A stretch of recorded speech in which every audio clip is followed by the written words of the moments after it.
fog was thick when I ventured out that Saturday morning. I knew the humidity was going to make the rock treacherous to hold on to, but I had committed. I was going to compete in bouldering again after more than a decade, and so the training had to start now. Rain or shine, every weekend had to become a training weekend. I had 12 weeks to put together 10 boulder problems of V9 and above to repeat on competition day. But I hadn't done a V9 or harder in almost 8 years. It was not gonna be easy. I picked what I thought was the easiest V9 out of the bunch to work on. But right away I realized that I was in for a hard day. My skin was peeling and soft. Moisture condensed underneath my fingertips the moment I made contact with a rock. Previously, I had watched videos of other people doing the climb, so I knew what the common method was. Left hand to bad slanted crimp and a high foot. Of course I tried it that way. I gave it a few good attempts and tried to think positive, convincing myself that I just wasn't fully warmed up yet. But soon, it dawned on me that I would not be able to do that move, or not that day anyway. Humbled and demoralized, I had to take a step back to contemplate. Should I give up? Move on to another climb? Maybe I just wasn't ready to climb that hard yet. How different would it feel with good conditions? The crimp was too small, my fingers were too weak. All of these thoughts made a mess in my mind. Moving on seemed like the right thing to do. But then, another thought emerged, something a bit more optimistic and freeing. Just climb it, it said. Stop looking at how other people do it. It is a piece of rock. Just climb it.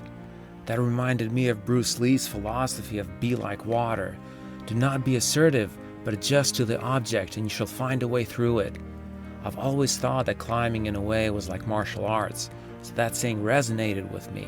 I had to be more like water, and water always finds the path of least resistance. Have I found the path of least resistance? My body is similar to others, but it is not the same.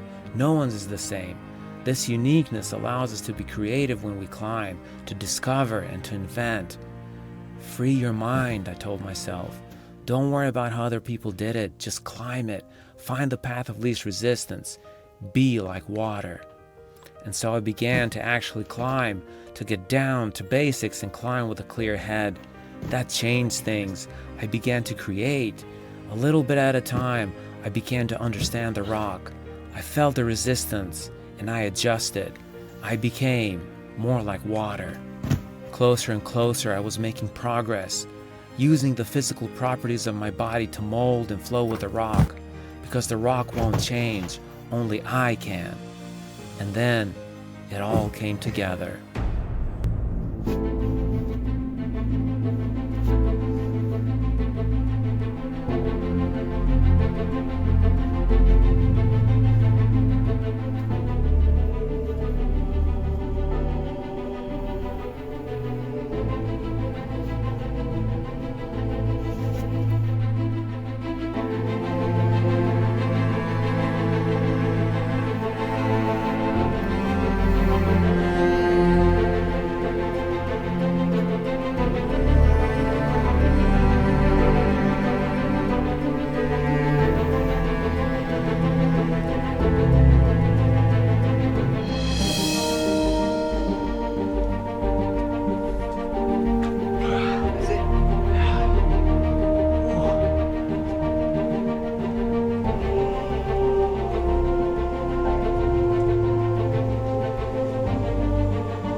And so there I was at the top of the boulder, after almost 19 years of climbing, still being taught a lesson by the rock, reminding me again why I climb and why it has had such an impact in my life. It has taught me to free my mind, to accept the forces of nature that I cannot change, to flow with it, to understand how I can mold myself around obstacles instead of pushing against them to no avail. It was a good day. Let the rock be your teacher.